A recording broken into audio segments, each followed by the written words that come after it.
If you're going into the military and you scored low on the asvab, there's this misconception out there that just because you scored low on the asvab, that means you're going to become an infantryman or a grunt or a bullet sponge or out on the front lines.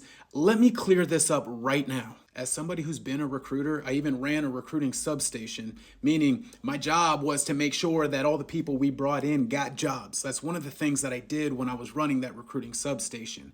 Let me just tell you, there are enough people out there who score high on the asvab and want to be in the infantry. Just because you're in the infantry doesn't mean you're dumb, or it doesn't mean you scored low on the asvab. Let's think about this for a second. If I was in the infantry, do you think that I would have a peace of mind if I knew that this guy over here didn't know his left from his right?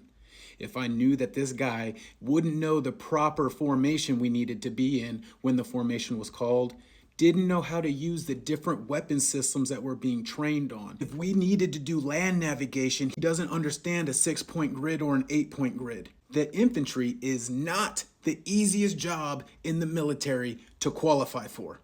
You got to be able to use your brain in the infantry, all right? So a lot of people like to think that just because you're in the infantry, you scored low on the asvab. That's not the case, all right? There are very smart people that are in the infantry. Also, so many people want to come into the military and be in the infantry, and we as recruiters, we only have so many of specific jobs to give out.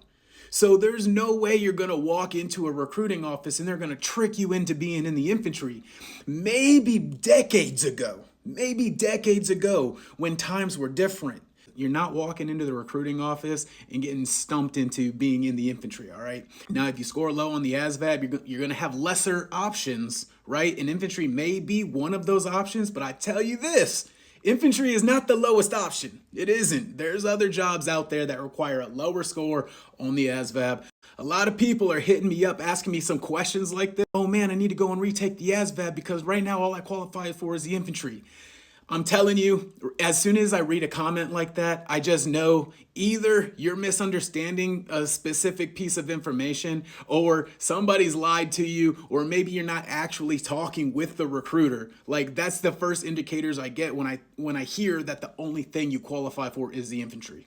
All right, times are different. Nobody's forcing you onto an infantry contract. If the military is something that you're interested in, go out there and do it. The military is literally like being in a city. Like any base that you go to, you got firefighters, you got electricians, you got administrators, you got lawyers, you got doctors, like you name it. It's like a fully functioning city on that base. There are more jobs that you will qualify for with a low ASVAB score than just